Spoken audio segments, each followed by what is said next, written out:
अगर तुमने शत्रु भाव नहीं मिटाया और रात्रि को तुम मन में शत्रुता रख कर सो गए और रात्रि को प्राण निकल गए, जितने बैठे हो सुन रहे हो, किसी एक से भी अगर तुम्हारे मन में लड़ाई, शत्रुता, वैर भाव है, जिसको देखकर तुम्हारा मन विकृत हो जाता है, तुम्हारा पूजा पाठ, धर्म चिंतन सब भ्रष्ट हो जाता है और उससे बदले की भावना गिरती है किसी एक से, तो शत्रुता भाव मन में है और प्राण निकल गए, अगला जन्म तुमको शत्रु योनि में लेना पड़ेगा। ये नियम है परमात्मा का, ये कुदरत का कानून है। जे परी बुनी वे सही परी काटी वे, तुमको उस योनि में जाना पड़ेगा। तुम्हारा शत्रु अगर कुत्ता बना तो तुमको हाथी घोड़ा नहीं बनने को मिलेगा, तुम्हें भी कुत्ता ही बनना पड़ेगा, क्योंकि बदला तो समान जाति वालों से लिया जा सकता है, विषम जाति वालों से बदला नहीं लिया जा सकता। तो इस प्रकार से अगर तुम्हें अपना कल्याण करना है, ये मानव जीवन मिला है परमात्मा की भक्ति के लिए, तो शत्रु भाव मन से निकाल देना। और अगर शत्रु भाव नहीं निकाला और मर गए तो शत्रु योनि में जाना पड़ेगा। और ये बात को गीता के 8वें अध्याय के 5वें श्लोक से मैं बता रहा हूँ, पढ़कर देखना, नंबर नोट कर लो, हर दिन हर विषय को शास्त्र प्रमाण से बताऊंगा।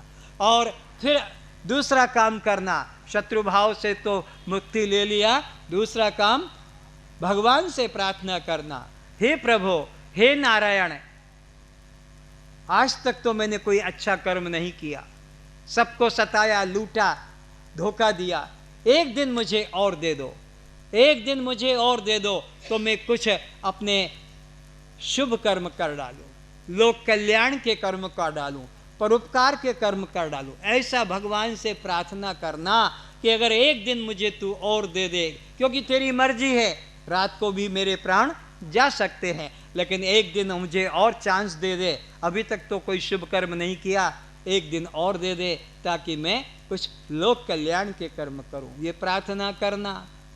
और अगर तेरी मर्जी है, कल का जीवन नहीं देगा तू, आज ही मेरा जीवन का अंत करेगा, तो फिर मेरे अंतिम प्रणाम स्वीकार करो प्रभु, मेरे अंतिम प्रणाम स्वीकार करो, हे प्रभु मेरे अंतिम प्रणाम स्वीकार करो। और रात्रि को ही तुम्हारे प्राण निकल गए तो तुम सीधे परमात्मा के अंदर प्रवेश करोगे। शत्रु भाव का चिंतन करते करते प्राण निकला, शत्रु योनि में जाओगे, गीता के 8वें अध्याय के 6ठे श्लोक में पढ़ना। और भगवान का चिंतन करते करते प्राण निकला तो तुम भगवान के अंदर ही प्रवेश करोगे। प्रतिदिन व्यक्तियों को ये 2 लाभ लेना ही चाहिए, जिसमें कोई अलग से साधन नहीं है। और फिर जब बिस्तर पर तुम्हारी नींद टूट गई तो तुम्हें ख्याल करना है कि रात्रि को मैंने भगवान से प्रार्थना की थी, अगर कल का जीवन देगा तो मैं लोक कल्याण के कर्म करूँगा। अरे भगवान ने तो मुझे जिंदा छोड़ दिया, तो मैंने जो भगवान से रात्रि को वायदा किया था कि मैं लोक कल्याण के कर्म करूँगा, परोपकार के कर्म करूँगा, तो आज मुझे जरूर 1-2 ऐसे काम करना है, क्योंकि भगवान ने मेरी लाज रख ली, मेरा को जीवन दिया। तो लोक कल्याण के कर्म क्या करोगे? चाहे रक्तदान करो, चाहे वृक्षारोपण करो, कि चाहे मरने पर नेत्रदान का विचार करो, या अंधे, लंगड़े, लूले, गरीब, विकलांग को, नंगे को रोटी दो, भूखे को भोजन दो, प्यासे को पानी पिलाओ, कुछ भी किसी न किसी तरह भगवान के रूप जानकर तुम सेवा करो। ये तुम्हारा भगवान के साथ तुमने जो वायदा किया था, इसको पूरा करो दिन भर में। तो बिस्तर से उठे तो पहले तो ये विचार किया कि भगवान से मैंने वायदा किया है, आज मुझे वो करना है। और दूसरा, सूर्य को नमस्कार करना, सूर्य की तरफ दृष्टि डालकर, नहीं भी दिखे तो हे सूर्य नारायण, जैसा तेरा प्रकाश सब पर है, तू किसी के पाप कर्म को नहीं देखता, तू किसी के शुभ कर्म को नहीं देखता, तू किसी के ऊंच नीच जाति को नहीं देखता, तू किसी योनि का भेद नहीं कर, तू सबको समान प्रकाश करता है। हे प्रभु, मेरे मन में भी सबके प्रति समान भाव रहे, ऊंच नीच का, जाति भेद का, कर्म का भेद न करूं, मैं भी सब में वही सिया राम मैं, सब जग जानी करहूं प्रणाम, जोरी जुग पाड़ी। ऐसा मन में सूर्य देवता को देखकर अपने मन में परिवर्तन लाना, यह है तुम्हारे कल्याण का मार्ग। तीर्थों में गए कितना कल्याण हुआ वो तुमको मालूम है, माला कितनी पूजा कितने किए तो उसका तो क्या फल मिला, लेकिन ये जो आज साधन बता रहा हूँ ये तुम्हारे जीवन में आज ही शांति देगा, कल का जीवन तुम्हारा मंगलमय बनेगा।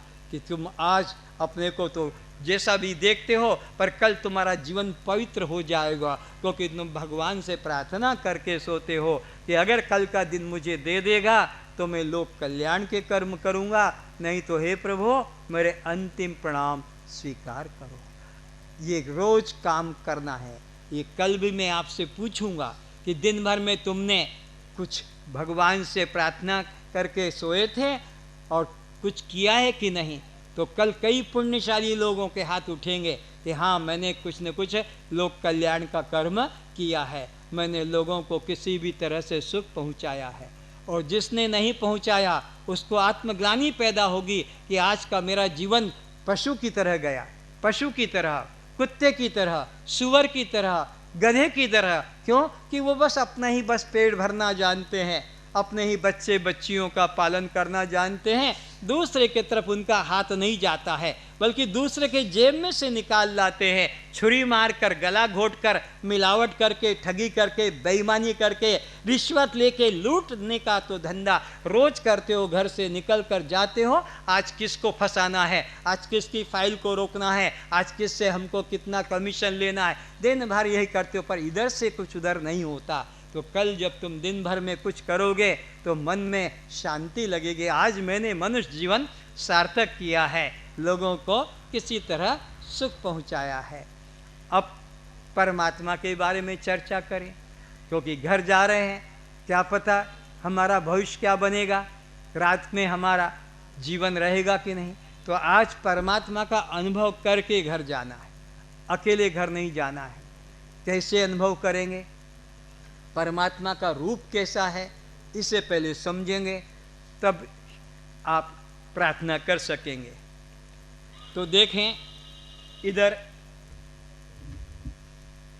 दोनों के बीच में दूरी नहीं है, देख रहे हैं, इधर भगवान कृष्ण खड़े हैं, उधर उनके सामने हाथ जोड़कर उन्हीं का प्रिय सखा, संबंधी, शिष्य कह दो, और प्रार्थना करता है। अर्जुन किससे प्रार्थना करता है? भगवान श्री कृष्ण से। देख रहे हो, अर्जुन के आंख पर कोई प्रकार की पट्टी बंधी तो नहीं, गांधारी ने तो पट्टी बांधी थी, धृतराष्ट्र तो अंधा था, पर इन दोनों के बीच में कोई न दीवार है न वृक्ष है। जितने गीता पढ़ने वाले जरा एक बार हाथ उठा दो तो, गीता पढ़ने वाले बहुत धार्मिक लोग पुरुषों में, तो सुनो, सारा जीवन हो गया गीता पढ़ते पढ़ते, किंतु केवल न्यूज़पेपर पढ़ा है, न्यूज़पेपर। गीता नहीं पढ़ी, रामायण नहीं पढ़ी, उपनिषद नहीं पढ़े, केवल अखबार। जैसे तुम्हारे घर में रोज आता है ना पेपर वाला, वो पेपर दे दिया, फट से जाकर और पढ़ने लग गए, नहीं तो लेट्रिन में जाके बैठ गए और पढ़ रहे हो दिन भर। उन खबर से तुम्हारे व्यवहारिक जीवन में कोई परिवर्तन आता है? जवाब दो।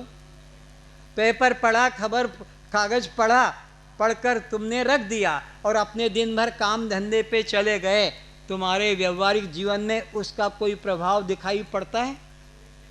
हाँ या ना? बस गीता पढ़ डाली स्नान करने के बाद, रामायण पढ़ डाली, हनुमान चालीसा पढ़ डाला, भागवत पढ़ डाली और रख दिया, दिन भर के जीवन में किसी को भी उनका कोई संबंध दिखाई पड़ता है? न्यूज़पेपर, खबर कागज, एक बार भी याद आती है कि गीता में मुझे क्या भगवान ने उपदेश दिया और मैं क्या कर रहा हूं, ये क्या कर रहा हूं, भगवान ने क्या आदेश दिया? सर्वधर्मान परित्यज्य माम एकम शरणं व्रज अहम त्वाम सर्वपापेभ्यो मोक्षयिष्यामि मा शुचः। तो सब धर्मों का परित्याग करके एकमात्र मेरी शरण में आ जा, ये भगवान का उपदेश है अर्जुन को। ये है भगवान की गीता। अब तुम सोचो कि दिन भर तुमने जो भी व्यापार किया, व्यवहार किया, तुम्हारे को वो रामायण, वो गीता, वो भागवत कुछ हेल्प करती है उसका कोई वचन तुम्हें को अपने व्यवहारिक जीवन में काम आता है? कुछ नहीं आता। आज समझो इस बात को कि अर्जुन देख रहा है भगवान को और भगवान से प्रार्थना करता है।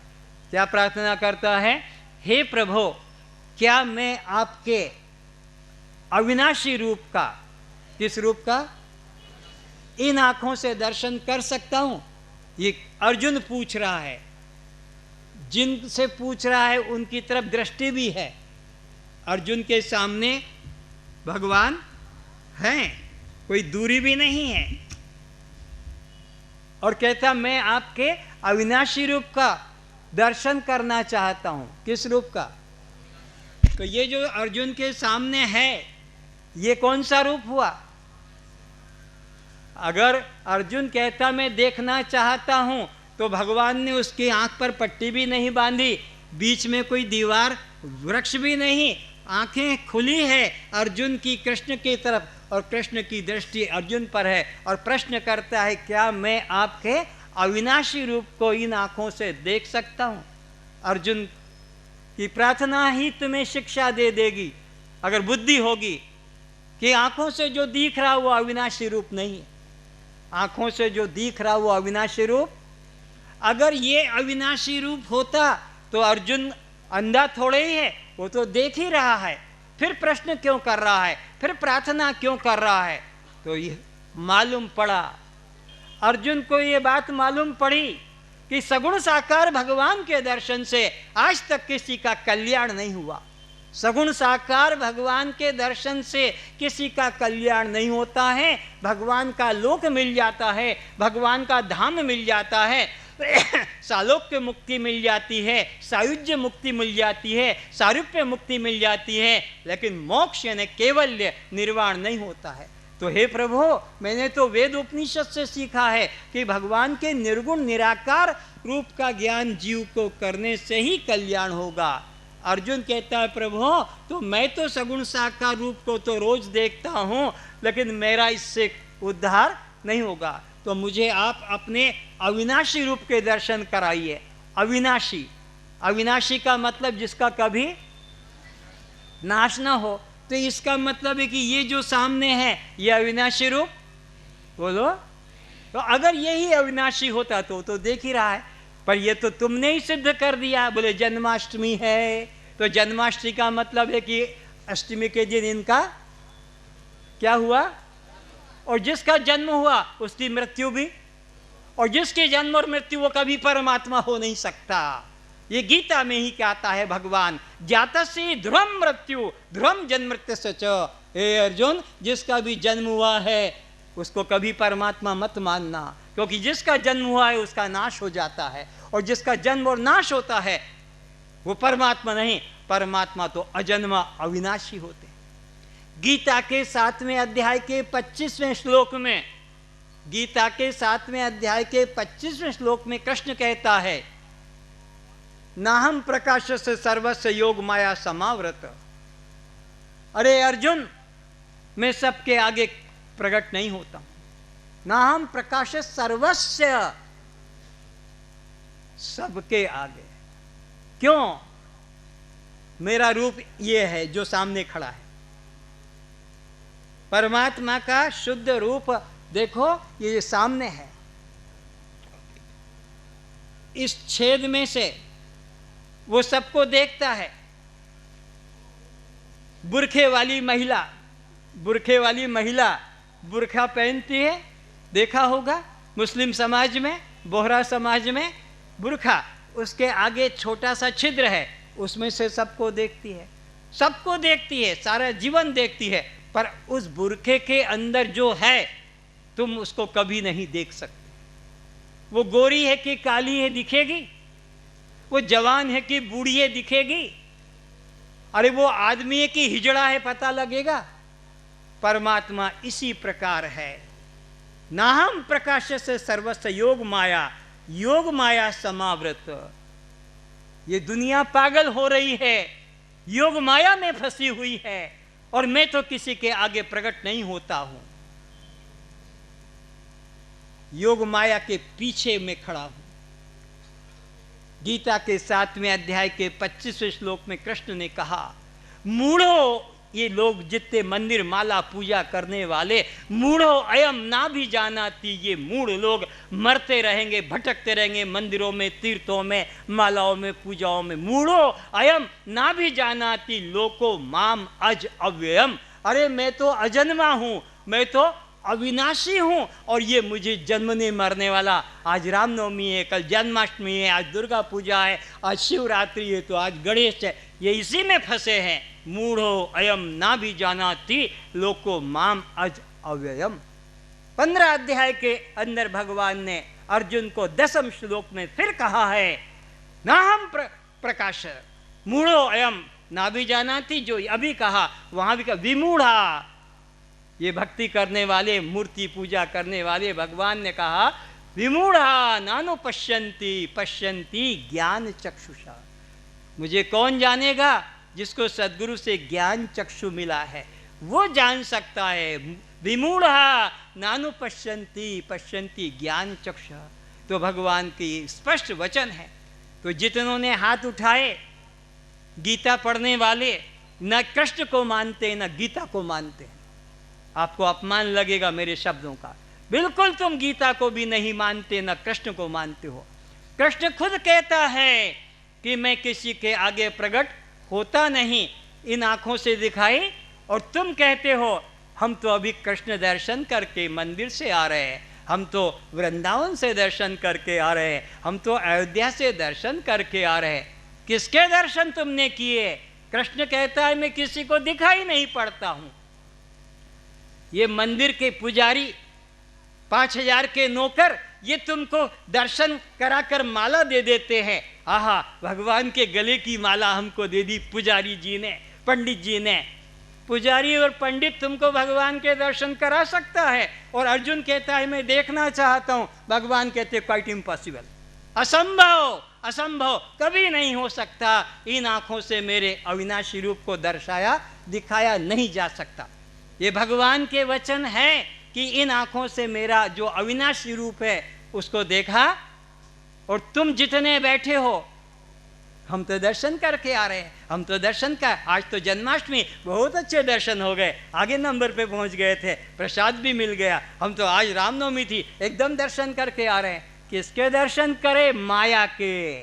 ये बिजलियों की सजावट हो रही ना गलियों में, इससे क्या धर्म का संबंध है? लेकिन जन्माष्टमी हो, रामनवमी हो, दुर्गा पूजा हो, गणेश, सड़कों पे, पूरी सड़कों पे लाइट लाइट लगा देंगे, चक्र बना देंगे। ये दुनिया किसको देखती है? मूर्ति तो वही है, लेकिन तुम तो माया को देखते हो, माया के पुजारी हो, परमात्मा के नहीं। आज परमात्मा का असली रूप तुमको इशारे में समझाऊंगा कि उसको सुनकर समझकर घर जाना। तो अर्जुन कहता है प्रभु मैं देखना चाहता हूं। भगवान ने उत्तर दिया। गीता के पढ़ने वालों, अर्जुन का प्रश्न मैंने बताया है। गीता के 11वें अध्याय के 4थे श्लोक में अर्जुन प्रश्न करता है, भगवान का उत्तर उसी 11वें अध्याय के 8वें श्लोक में। अर्जुन, इन आंखों से उस मेरे अविनाशी रूप का यानी सत्य रूप का कोई दर्शन नहीं कर सकता, लेकिन मैं तुझ पर बहुत प्रीति करता हूं, तेरी बहुत भक्ति है। ददामि दिव्य चक्षु, मैं तुझे दिव्य चक्षु दूंगा। कौन सा चक्षु? ये चर्म चक्षु है। ये चर्म चक्षु विकारी है, फूट भी जाएगा, कम भी दिखेगा, अंधा भी हो जाएगा। ये चर्म चक्षु से वो भगवान नहीं दिखते हैं। और तुमको जो तीर्थों में दर्शन कराने ले जाते हैं कि मंदिर में, वो तो तुम चर्म चक्षु से देखते हो। क्यों? वो बनाया हुआ भी मनुष्य का है। वो मूर्ति जिसको तुम देखते हो मनुष्य ने तो बनाई है कि आकाश से उतर के आई है? बोलो। तो मनुष्य जिसे बनाए वो परमात्मा है कि मनुष्य को जिसने बनाया वो परमात्मा है? विचारो बुद्धि से, पढ़े लिखे शिक्षित लोग मूर्ख मत बनो। भगवान मनुष्य को बनाता है कि मनुष्य भगवान को बनाएगा? कौन करेगा? और आज तो गली गली में, सड़कों पे बन रहे हैं।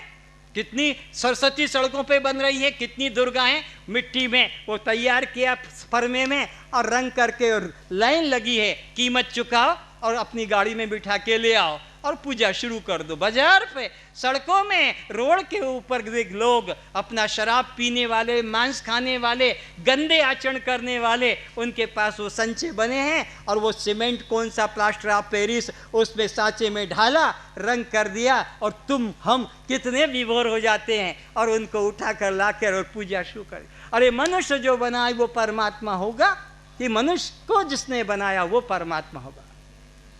पर कहाँ है हमारे पास बुद्धि?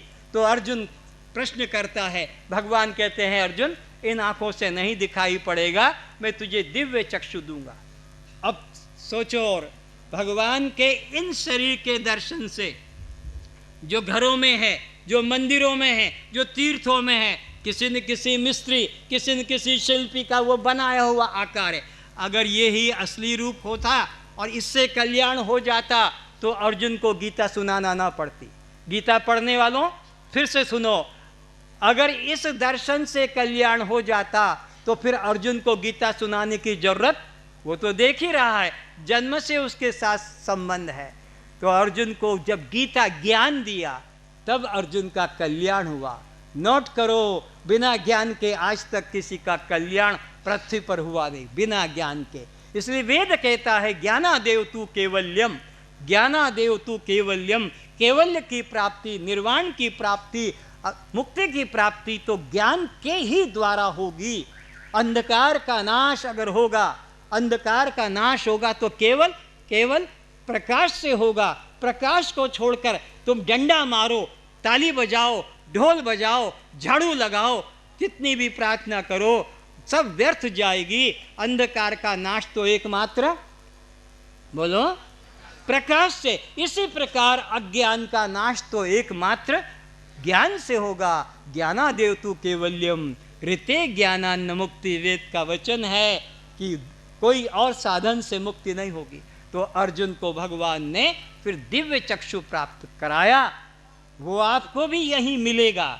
अभी तक तो गीता में पढ़ा था कि भगवान ने अर्जुन को दिया। अरे अर्जुन भी तो किसी माँ बाप का बेटा है, वो भी तो 2 आंख वाला है, वो भी तो अन्न खाता है। हम भी तो माँ बाप के बेटे हैं, हमारे पास भी तो 2 आंख है, अन्न खाते, हमको क्यों नहीं मिल सकता? अर्जुन को मिला है, जिस शर्त से, वो शर्त हम पूरी कर देंगे, हमें भी मिल जाएगा। ये कोई असंभव बात मत समझना। अगर परीक्षित को मुक्ति मिला है तो हमें क्यों नहीं मिल सकता है? उसने जो पाप किया था उतना पाप तो हमने किया भी नहीं। उसने तो जिंदा संत के गले में और मुर्दा सांप को डाल दिया। कितना बड़ा अपमान, कितना बड़ा अपराध किया और उसको भी मुक्ति प्राप्ति हो गई। तो हम तो बहुत धार्मिक लोग हैं, हम तो किसी के संग ऐसा करते, हमें क्यों नहीं मुक्ति मिल सकती? जरूर मिलेगी, यही मिलेगी। उसके लिए आपको कहीं और जाना नहीं पड़ेगा। परंतु श्रद्धावान लभते ज्ञानम, गीता के 4 अध्याय के 39 श्लोक में भगवान कहते श्रद्धावान, श्रद्धावान को प्राप्ति होगी। और जिसको अहंकार है, मैं तो बहुत बड़े गुरु का चेला हूँ, मैं तो बहुत वेद शास्त्र जानता हूँ, मैं तो बहुत बड़ा पंडित हूँ, तो वो अपने अहंकार के पत्थर के नीचे ही दबा रहेगा, उद्धार नहीं होगा। एक छोटा सा बीज, वट वृक्ष का छोटा सा बीज, अगर उचित भूमि मिल जाए, पानी मिल जाए, प्रकाश मिल जाए, हवा मिल जाए तो वट वृक्ष बन जाता। छोटा सा मंजी वट वृक्ष का, और वो वट वृक्ष बन जाता है। ऐसे ही तुम्हारे में भी चैतन्य का बीज पड़ा हुआ है। कोई प्रारब्ध जग जाए, ईश्वर की कृपा और गुरु की कृपा और तुम्हारी कृपा, मुख्य है तुम्हारी कृपा, आत्म कृपा हो जाए तो इसी के अंदर अहम ब्रह्मास्मि का अनुभव, ये कोई बड़ी बात नहीं, ये कोई चमत्कार नहीं, ये तो रियलिटी है, वास्तविकता है तुम्हारी। पर तुम भूले हुए हो, इसी के लिए वेद शास्त्र गुरु तुम्हारे स्वरूप का स्मरण कराते हैं। और यही अर्जुन कहता है, नष्टो मोह स्मृति लब्ध्वा, स्मृति लब्ध्वा, आपके उपदेश से मेरे को अब अपने भूले स्वरूप की याद हो गई। तो एक छोटा सा वट वृक्ष का बीज उचित भूमि मिल जाने से वट वृक्ष बन जाता है, और नहीं तो पत्थर के नीचे दबकर और नष्ट हो जाता है। ऐसे ही ये जीवात्मा भी अगर इसका प्रारब्ध और गुरु कृपा आत्म कृपा ईश्वर कृपा का योग हो गया तो ये भी अपने अंदर अहम ब्रह्मास्मि का, अयम आत्मा ब्रह्म का अनुभव कर सकता है। कोई आश्चर्य नहीं, ये असलियत है। बीज में वो वृक्ष छुपा है, बस उचित वातावरण चाहिए। ऐसे ही जीव में उस सत्य का बीज पड़ा है, उचित वातावरण चाहिए और ये भी अपने अंदर ब्रह्म का अनुभव कर सकता है। नहीं तो कुत्ते की मौत मरता आया है और मरता चला जाएगा जब तक अपने आत्मा को नहीं पहचानेगा। तो अब परमात्मा के संबंध में ये जान लो कि परमात्मा व्यक्ति नहीं है, परमात्मा शक्ति है। परमात्मा व्यक्ति नहीं, परमात्मा क्या है बोलो? प्रैक्टिकल 2-4 बातें बताऊंगा ताकि आपके दिमाग में वो सत्य का प्रवेश हो सके।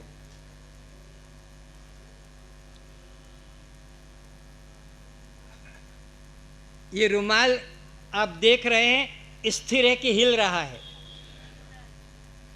भाई ये क्यों हिल रहा है बोलो? बहुत ठीक कहा। अब जरा हवा को देखो, वो किस प्रकार से हिल रही है, उसकी गति को देखो, बोलो दिखाई पड़ा? क्यों नहीं दिखाई पड़ता है? रुमाल हिलते हुए दिखाई पड़ता है पर पवन को हिलते हुए चलते हुए देख नहीं पा सको। क्यों? वो शक्ति है, शक्ति का अनुभव हो सकता है, दर्शन नहीं। सेकंड एग्जाम्पल,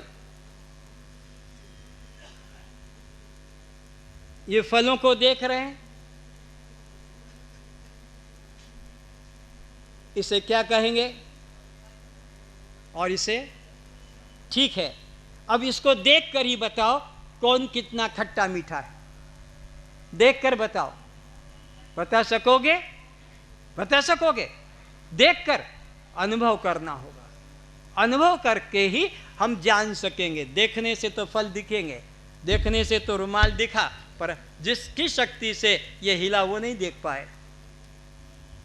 इन पुष्पों को देख रहे हैं, रंग भी देख रहे हैं, नाम भी पहचानते हैं, लेकिन इसकी गंध को भी आप देख के बता सकते हो? बोलो, अनुभव करना होगा, देखने से पता नहीं लगेगा। ये जो आपके पास आवाज पहुंच रही है, ये किसकी शक्ति से? बिजली, हीटर, कूलर, पंखा, किसकी शक्ति से? बिजली को आपने कभी देखा है? आज तक किसी ने नहीं देखा। बिजली के कार्यों को तो देखते हैं पर बिजली को आज तक किसी ने, वो शक्ति है, शक्ति का अनुभव हो सकता है और व्यक्ति का दर्शन होता है, व्यक्ति का, वस्तु का दर्शन होता है। अब मैं ऐसे एक सज्जन को चाहता हूं आपसे, क्योंकि अच्छे यंग हैं, बहादुर है, उठिए, आइए आइए। देखो, कम से कम 75 kg तो वजन रखते होंगे, हाँ, और ताकत भी कोई कम नहीं, कोई जीत नहीं सकता। इन दो पत्थरों को आपस में जोड़ना है। देखो, आपको जोड़ के दिखाते हैं, पकड़ो।